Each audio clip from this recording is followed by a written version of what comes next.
اعوذ باللہ من الشیطان الرجیم بسم اللہ الرحمن الرحیم۔ میں جب پاک پتن شریف جاتا ہوں یا کسی مزار پر میں کھڑا ہوتا ہوں نا، تو وہ جو حالات پڑے ہوتے ہیں نا ان بزرگوں کے، وہ سامنے آتے ہیں کہ یہاں خواجہ نظام الدین محبوبی لائی تشریف لائے۔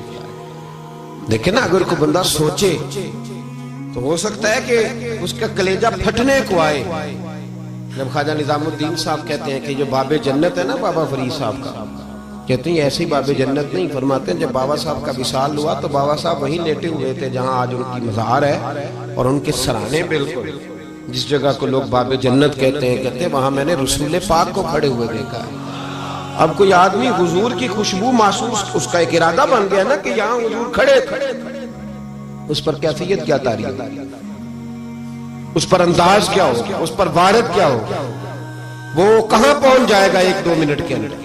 تو یہ تو اس وقت ہے جب اس کے محسوسات ہوں گے، جب وہ نظریاتی طور پر اس بات سے متفق ہوگا، جب وہ خوشبو محسوس کرنے کی صلاحیت رکھتا ہوگا۔ ایک بات عذرائے محبت ہے، کہہ دیتا ہوں کیونکہ سوالات ہوتے رہتے، کہہ دیتا ہوں۔ اعلیٰ حضرت کے ایک مرید تھے مولانا حشمت علی خان صاحب، بڑے تگڑے آدمی، جن لوگوں کی پوزیشن بڑی سخت فاضل لوگ ہوتے ہیں نا، اور حاضر جواب ایک منٹ سے پہلے پاک پتن شریف گئے تو باب جنت سے گزر کے آئے۔ باب جنت سے کسی ہمارے عالم نے نہیں لکھا کہ جب وہاں سے گزر گیا آپ توبہ نہ کرے اور کوئی اچھا عمل نہ کرے تو جنت میں جائے گا، بس یہ کہا کہ ایک دروازہ ہے جہاں خواجہ نظام نے حضور علیہ السلام کو کھڑے دیکھا، گزر جائے کوئی تو الحمدللہ اس کے لیے ایک برکت ہے۔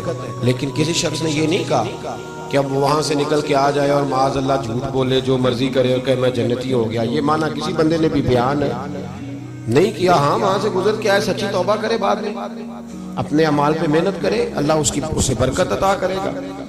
فرماتے میں پاک پتن شریف سے ہو کے آیا، رش بڑا تھا، اس کے ایام تھے، تو باب جنت سے گزر کے آیا تو میں بس کی چھت پہ بیٹھ گیا۔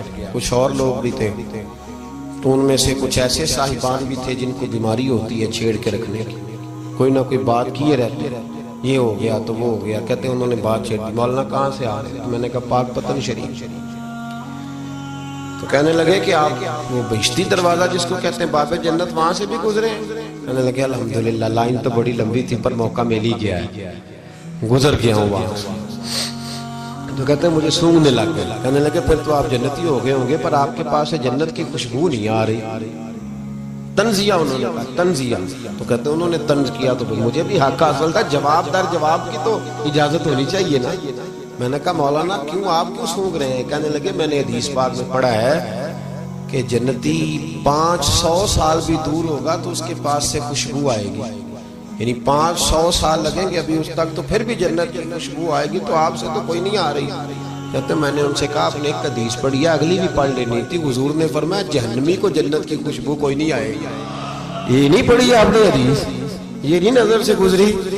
تو کہتے ہیں اب وہ مولانا مجھ سے معذرت کرنے لگے، کہنے لگے یار آپ تو ناراض ہی ہو گئے۔ تو میں نے کہا بھی آپ نے کیوں چھیڑی بات؟ میں نے آپ سے کوئی ڈسکس کیا؟ آپ نے پوچھا کہاں سے، آپ پھر آپ ہی نے کہہ دیا کہ وہاں سے گزرے کہ نہیں جنتی دروازے سے، اور پھر آپ نے ہی اعتراض کر دیا، تو پھر ہمیں اتنا تو حق حاصل ہے نا، ہم آپ بھی کرتے ہیں تو ہو جاتے ہیں بدنام، اور تم قتل بھی کر دو تو چرچا نہیں ہوتا، ہمیں بھی تو حق حاصل ہے نا، اتنا تو جواب در جواب ہم دے سکتے۔ حضرت بابا فرید الدین گنج شکر رحمت اللہ تعالیٰ علیہ کی اماں کہتی ہیں جب میرا بیٹا پیدا ہونے والا تھا تو میں رب کی بارگاہ میں دعا کرتی تھی، اللہ اگر تو مجھے بیٹا دے تو اس طرح کا دینا بیٹا میرا ہو پر بندہ تیرا ہو، اے اللہ اگر بیٹا دینا تو اس طرح کا دینا، میرے اللہ اس طرح کی مجھے اولاد دینا کہ دودھ وہ میری چھاتی سے پیے پر شکر تیرا ادا کرے، اے اللہ اگر بیٹا دینا تو اس طرح کا دینا کہ قوت روٹی روزی وہ زمین پہ کھائے لیکن اسی زمین پر وہ تیرے دین کا سپاہی بھی بنے،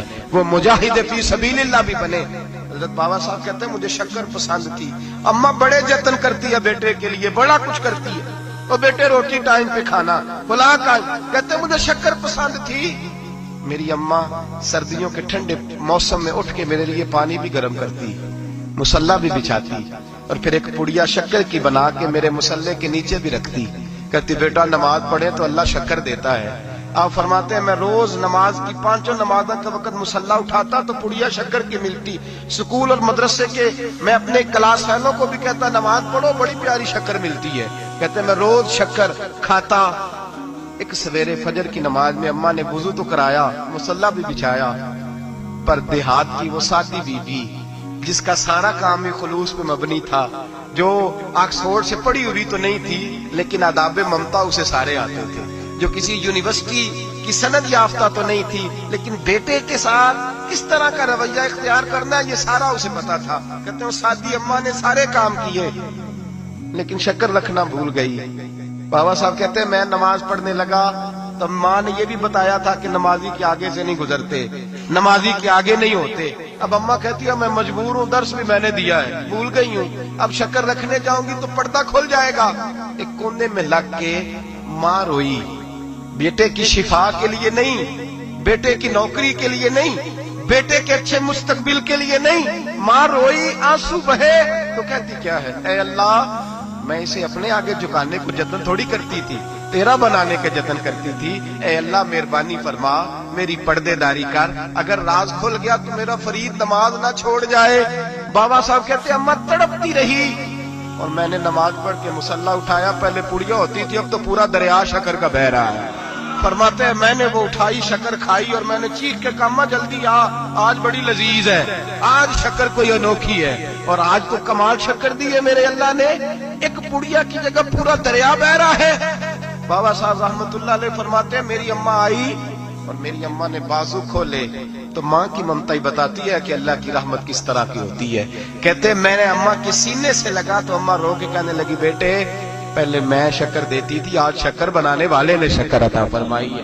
ساری زندگی پیشانی سے سجدے کا نور نہیں گیا، ساری زندگی وہ لذت عبادت نہیں گئی، اس لیے کہ استاد نے ڈنڈے سے نمازی نہیں بنایا تھا، اس لیے کہ پیر صاحب نے یہ کہہ کہ نمازی نہیں بنایا تھا کہ نماز پڑھو گے تو روٹی میں برکت ہو جائے گی، اس لیے کہ علامہ صاحب کا وہ بات سن کے ہم نمازی نہیں بنے تھے کہ اس نماز میں بتایا جاتا ہے کہ بیماریاں ختم ہو جائیں گی نماز پڑھنے سے. اماں نے رب سے جوڑنے کے لیے نمازی بنایا تھا. ساری زندگی بابا صاحب کہتے رہے اٹھ فریدا ستیا جھاڑو دے مسیت، چل ہن اٹھ فریدا ستیا جھاڑو دے مسیت، او تو ستا ہے رب جاگدا تیری ڈاڈے نال برید. ساری زندگی نماز کی ٹریننگ دینا، اپنے بچوں کو اپنے رب سے جوڑنا، اپنے بچوں کو اللہ کے ساتھ ان کا تعلق بنانا، ان کو رب والا بنانا، انہیں رسول پاک کا غلام بنانا، یہ ڈیوٹی ہے ماں باپ کی. ایک بہت بڑے محدث ہیں، اتنے بڑے محدث ہیں کہ میرے نبی کریم کی مسجد نبوی میں وہ حدیث کے استاد رہے. حضرت ربیعہ بن عبد الرحمن نبی پاک کی مسجد نبوی میں حدیث کے استاد ہیں. اور حضرت حسن بصری جو جناب علی کے شاگرد ہیں وہ بھی حضرت ربیعہ کے شاگرد ہیں. حضرت امام مالک جو 70 سال تک مدینہ اور مکہ میں حدیث پڑھاتے رہے وہ بھی حضرت ربیعہ کے شاگرد ہیں. ان کے والد کا نام تھا عبد الرحمن فروغ. تاریخ بغداد میں لکھا ہے کہ بنو امیہ کے دور میں تابعین کے زمانے میں جناب عبد الرحمن بن فروغ گھر سے چلے گئے. ایک روایت ہے بچہ چھوٹا تھا، ایک روایت ہے بچہ ابھی ماں کے پیٹ میں تھا، جہاد کرنے چلے گئے. اس دور میں یہ جہاد ہوتا تھا کہ ایک علاقہ فتح کیا تو مسلمان اگلے علاقے میں چلے گئے، اگلا فتح کیا تو اگلے علاقے، ایک کے بعد دوسرے لوگ پلٹ کے نہیں آتے تھے. حضرت عبد الرحمن گئے 30,000 دینار بیوی کو دے گئے، کہنے لگے سنبھال کے رکھنا. اور جہاد کرنے نکلے تو 27 سال تک گھر ہی نہیں آئی، اور 27 سال کے بعد آئے تو حضرت ربیعہ محدث بن چکے ہیں، مسجد نبوی میں حدیث کے استاد ہیں، بیٹا بہت بڑا شیخ بن گیا ہے. واپس آئے، ہاتھ میں نیزہ ہے، کالی داڑھی تھی ساری سفید ہو گئی، وجود بڑا تگڑا تھا، کمزوری آ گئی. آئے، نیزہ پکڑا ہوا ہے، گھوڑے پہ بیٹھے ہیں، مدینہ منورہ میں گھر ہے. دروازے پہ دستک دی، حضرت ربیعہ نے دروازہ کھولا، اندر داخل ہونے لگے تو کہنے لگے بابا تو کدھر گھستا آ رہا ہے؟ کدھر؟ اس نے کہا تو پیچھے ہٹ، تو میرے مکان پہ کب سے قبضہ کر کے بیٹھا ہے. بات تیز ہونے لگی، آواز تھوڑی بزرگوں کی بلند ہونے لگی تو اندر سے زوجہ نے سن لیا. وہ دروازے کی اوٹ سے دیکھنے لگی تو پہچان گئی، کہنے لگی ربیعہ پیچھے ہٹ جا، یہ کوئی غیر نہیں ہے، تیرے والد گرامی ہے، یہ تیرے والد ہیں. اندر آئے، باپ بیٹا ملے، عصر کی نماز کا وقت ہو گیا، بڑا روئے. 27 سال کے بعد باپ لوٹا، 27 سال کے بعد بڑے روئے. نماز کا وقت ہوا تو حضرت ربیعہ جلدی سے وضو کیا، مسجد نبوی شریف چلے گئے. جناب عبد الرحمن فروغ نے ابھی کھانا وانا کھانا تھا، کھانا کھانے بیٹھے تو حکم دیکھے شوہر کیا کرتا ہے. یہ نہیں پوچھا کہ 27 سال حال کیا رہا. پوچھنے لگے میں تجھے 30,000 دینار دے گیا تھا، وہ کدھر ہے؟ تو زوجہ کہنے لگی کھانا کھا لو، عصر کی نماز پڑھ کے آؤ، پھر بتاتی ہوں پیسے کہاں ہیں. آپ کی رقم بڑی اچھی جگہ پہ محفوظ ہے. کہتے میں نماز پڑھنے مسجد گیا، عصر کی نماز کے بعد میرے نبی پاک کے ممبر پر ایک نوجوان بیٹھا ہے. گھر میں تو ان کا انداز ٹوپی پہننے کا تھا نا، سادے عام لباس میں. مسجد نبی میں جبہ پہنا ہے، سر پہ امامہ ہے، خوبصورت لب و لہجے میں رسول اللہ کے ممبر پر بیٹھ کر، نبی پاک کے ممبر پر بیٹھ کر. پتہ نہیں آپ کو اس بات کی لذت نصیب ہو رہی ہے کہ نہیں. عام جگہ نہیں، نبی پاک کے حضور کے ممبر پر بیٹھ کر نبی پاک کی حدیثیں سنا رہے ہیں. اتنا بڑا مقدر. کہتے ہیں حضرت امام مالک جیسے لوگ، خواجہ حسن بصری جیسے لوگ کاغذ قلم لے کے حدیثوں کی سماعت کر رہے ہیں، ان سے درس لے رہے ہیں. جناب عبد الرحمان کہتے ہیں میری نظر اٹھی، کچھ بوڑھا ہو گیا تھا، کچھ اس وقت وہ ٹوپی میں سادے لباس میں تھے، پہچان نہ پایا. ایک شخص سے پوچھا یار ہے تو جوان پر اس کے چہرے کی نورانیت میرے دل کو بھا گئی ہے تو جوان پر اس کا حدیثیں بیان کرنے کا انداز میری طبیعت کو گھائل کر گیا. یہ کون ہے جو نبی پاک کی مسجد میں بیٹھ کے حدیثیں بیان کر رہا ہے؟ تو کہتے ہیں امام مالک کہنے لگے بابا جی چپ کر جاؤ، ہمارے استاد کے بارے میں اونچے لب و لہجے میں بات نہ کرنا، دیکھتے نہیں کتنے کتنے لوگ بیٹھے ہوئے خاموشی سے. تو میں نے کہا مجھے بھی تو بتا دو نا ہے کون. تو کہنے لگے کوئی عبد الرحمان فروغ نام کے بزرگ ہیں، یہ ان کے بیٹے ہیں، ربیہ نام ہے. کہتے ہیں جب لفظ کہے تو میرے آنسو چھلک کے باہر آئے اور میں حضور کی مسجد میں گر گیا اور رونے لگا کہ یہاں اور میرے رسول پاک سید عالم صلی اللہ علیہ وسلم کے ممبر پر اور میرا بیٹا. کہتے میں تڑپ کے گھر گیا اور گھر جا کے میں نے اپنی بیوی کو جب دیکھا تو میرے آنسو نکل گئے. میری بیوی سمجھ گئی کہ یہ میرے محدث بیٹے کو دیکھ آیا ہے. کہتے ہیں بیوی رو کے کہنے لگی میں نے آپ کے 30,000 دینار آپ کے بیٹے کو مصطفیٰ کریم کی حدیث کا استاد بنانے میں خرچ کر دیے. میں نے وہ 30,000 دینار خرچ کر دیے، 30,000 دینار آپ کا بیٹا میں نے. تو کہتے ہیں میں اپنی بیوی کی طرف دیکھنے لگا، میں نے کہا قربان جاؤں، میں اگر اللہ کے دین کے رستے میں تھا تو نے میرے ساتھ نیکی کی ہے، میرا بیٹا بھی دین کے رستے پہ لگا دیا. میرے بھائی اللہ سے جوڑا، اللہ سے جوڑا. سب سے بڑا حوصلہ نا صوفیاء کا ہوتا ہے. صوفی بھی کہتے ہیں کہ مرشد ایک بنانا، چلو فیض جہاں سے بھی ملے گا اپنے پیر کا صدقہ ہی ملے گا. اس کی دلیل میرے اسا فرمایا کرتے تھے باپ ایک ہوتا ہے، چلو چاچے تو 15 بھی ہو سکتے ہیں لیکن والد. توجہ ہے میری بات پر؟ ایک بات آپ کو سنانی ہے، ذرا تھوڑی غور کریں. جو لوگ طریقت کے رستے کے مسافر ہیں نا ان کو ذرا جلدی سمجھ آئے گی اس بات. بابا فرید الدین گنج شکر رحمۃ اللہ تعالیٰ علیہ کے ایک مرید تھے حضرت جمال الدین ہانسوی. بابا صاحب کو مرید سے بڑا پیار ہو گیا. وہ ہانسا کے رہنے والے بابا صاحب پاک پتن کے، تو وہ بیچارے اکیلے بھائی تھے، والد بھی فوت ہو گیا تو ماں بوڑھی تھی. بابا صاحب نے ان سے کہا کہ تو پاک پتن آ جا. کہنے لگے حضور ماں نہیں اجازت دیتی، اگر آپ کہتے ہیں تو آ جاتا ہوں. تو بابا صاحب فرمانے لگے اگر نبی پاک نے اویس کرنی کو بلایا ہوتا تو میں بھی تجھے بلا لیتا، لیکن نبی کریم علیہ السلام نے انہیں نہیں بلایا تو لہذا میں تجھے بھی نہیں بلاتا. لیکن پیار بڑا تھا تو بابا صاحب کہنے لگے چل تو پاک پتن نہیں آتا تو میں تو تیرے گاؤں آ سکتا ہوں. 3 سال بابا جی مرید کی خاطر اس کے گاؤں میں چلے گئے. ان بھی پیٹ ٹول جاندے نے مرید کی خاطر، پر مرید بازاروں والا ہونا چاہیے. غریب ہو تو پھر انہوں نے راہ اوکھا لگتا ہے، پھر مشکل ہوتا ہے. چلے جاتے ہیں آپ بھی چلے جاتے ہیں. ماڑا آئے تو انہوں کہنے تو جمعراتی آئی سویرے 8 بجے. ہاں تو کدھر آ گئے. تگڑا آئے تو انہوں کہتے ہیں تو بڑی لیٹ آیا، تو راتی خواب بھی آیا تھا میری. خدا بندہ یہ تیرے سادہ دل بندے کدھر جائیں. شہنشاہی بھی عیاری ہے اور جو ہے وہ فقر بھی عیاری ہے، شہنشاہی بھی عیاری. میرے بھائی سنیں، بابا صاحب نا 3 سال مرید کے ہاں چلے گئے. 3 سال ہانسا میں آپ نے قیام فرمایا. 3 سال. والدہ تو ان کی جلدی انتقال کر گئے لیکن بابا صاحب وہیں رہ گئے تھے. وہ حضرت جمال الدین بڑے خوبصورت تھے، بڑے پیارے تھے، ویسے بھی ادائیں بڑی اچھی تھی ان کی، عالم فاضل تھے. حضرت خواجہ بہاؤالدین زکریا ملتانی ایک دفعہ پاک پتن آئے بابا فرید صاحب کو ملنے، تو انہیں جمال الدین ہانسوی پسند آ گئے. انہوں نے ملتان جا کے بابا فرید کو خط لکھا کہ میرے سارے مرید اور خلفاء لے لے پر اپنا جمال الدین مجھے دے دے. تو بابا صاحب نے جواب میں ایک کی جملہ کا اور بڑا شاندار کہا. کہنے لگے بہاؤالدین حد کرتے ہو، کبھی کسی نے اپنا جمال بھی کسی کو دیا ہے؟ یہ تو میرا جمال ہے، یہ بھی کبھی کسی نے کسی کو دیا ہے؟ اللہ اکبر. انہوں نے نا کوئی روحانی کشش ڈالی حضرت جمال الدین ہانسوی کے دل میں.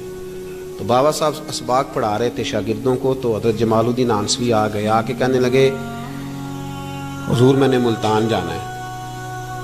بابا صاحب نے فرمایا کوئی کام ہے, کوئی مجبوری ہے, کوئی رشتہ داری ہے. سمجھ گئے بابا فرید صاحب کے معاملہ پیچھے سے گڑبڑ ہو گیا.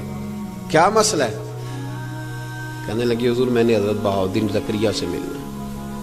محبت میں شراکت داری نہیں قبول ہوتی نا, باقی معافیاں مل جاتی ہیں, شراکت داری کی کوئی معافی یہ تو نے کیوں کی, شریک تو نے کیسے بنا لی؟ ایک در پھڑیے تے محکم پھڑیے تے ایک دئی ہو کے مریے, یہ تو نے کیا کیا؟ فرمانے لگے اچھا بہاؤالدین زکریا سے ملنا ہے؟ کہا ہاں. پیار بڑا تھا بابا صاحب کا خواجہ بہاؤالدین زکریا سے, محبت بڑی تھی. فرمایا اچھا میں تیری خاطر یہاں آیا ہوں اور تو نے کوئی قدر ہی نہیں ڈالی, تو کہتے آگے جانا ہے, جا اب تو اسی کے پاس جائے گا. حضرت جمال الدین آنسوی کہتے ہیں میں نکل آیا پر سینے کا نور سارا رخصت ہو, نہ میں ملتان جا سکا اور نہ میں بابا صاحب کا رہ سکا. 3 سال ہو گئے معافیاں مانگتے. پر بابا صاحب نے فرمایا یار میں تیری خاطر بڑھاپے میں یہاں آیا اور تو نے سوچا ہی نہیں, تو نے قدر ہی نہیں ڈالی, تو نے یہ کیا کیا میرے ساتھ. ایک تاجر آیا کرتا تھا بابا فرید صاحب سے ملنے سال کے بعد. وہ آیا تو اس نے لوگوں سے پوچھا کہ وہ کدھر ہے؟ جمال الدین جس سے سلام لے کے بابا صاحب سے لوگ ملتے تھے, جو رستہ تھا بابا صاحب کی طرف جانے کا, کہا وہ تو روڑی کے ڈھیر پہ بیٹھے. وہ ملنے گئے اور جب جا کے ملے نا حضرت جمال الدین سے تو وہ رو پڑے. کہا کیا ہوا؟ کہنے لگے بس ہوا یہ کہ میں اس کی قدر نہیں ڈال سکا, جو قدر مجھے کرنی چاہیے تھی نا یار کی, میں وہ قدر کر سکا, میں قدر نہیں کر سکا, یہ مجھے سزا ملی. کہا ان سے کہنا معاف کر دے. وہ تاجر بڑا پیارا تھا, بابا صاحب رات کو پیر دبا رہا تھا وہ تاجر بابا صاحب کے. اس کا خیال تھا لوگ سارے جائیں گے تو بات کروں گا, پیر دباتے دباتے ساری دنیا چلی گئی, وہ بیٹھا رہا. بابا صاحب بولے, فرمانے لگے جاتا کیوں نہیں, جمال الدین کی بات کرنی ہے, جمال الدین کا ذکر کرنا ہے, چل کر. میں کہا حضور اب دیکھا نہیں جاتا, مہربانی فرمائیں. فرمایا یار اس نے دیکھ میرے ساتھ کیا کیا ہے, میں علاقہ چھوڑ کے یہاں آیا اس کی خاطر, اور وہ کہتا ہے میں نے آگے جانا ہے. اس نے توجہ ہی نہیں کی, اس نے میری محبت کو سمجھا ہی نہیں. فرمایا اسے کہنا میں اسے بھولا نہیں, میں روز اس کے لیے دعا کرتا ہوں. جا تو کہتا ہے تو اسے لے آ. حضرت جمال الدین ہانسوی جب آئے نا, اللہ والے پھر بھی سامنے والے پہ الزام نہیں ڈالتے. جب آئے نا تو کمزور ہو گئے تھے, وجود کمزور ہو گیا, آنکھیں باہر نکل آئیں.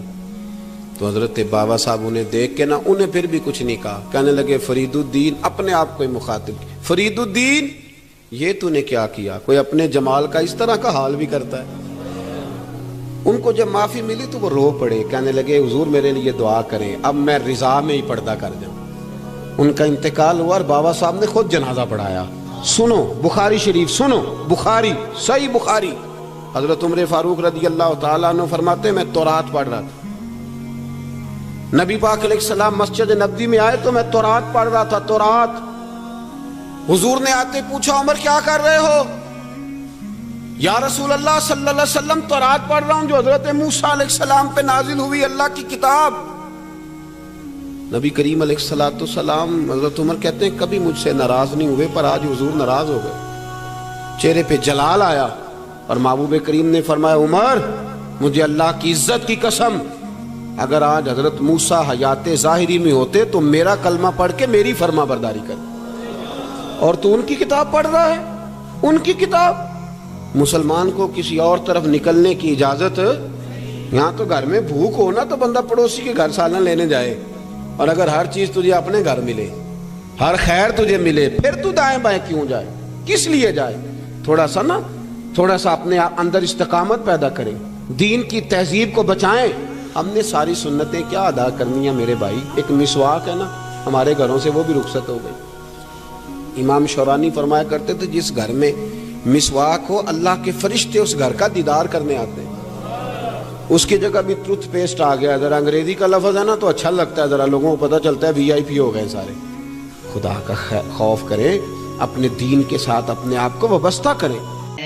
آدم کو آسمان سے دھرتی پہ لانے والا, عیسیٰ کو آسمان تک زندہ اٹھانے والا, ہر چیز پر ہے قادر, ہر چیز پر ہے قادر, ہر شے کا وہ خدا ہے,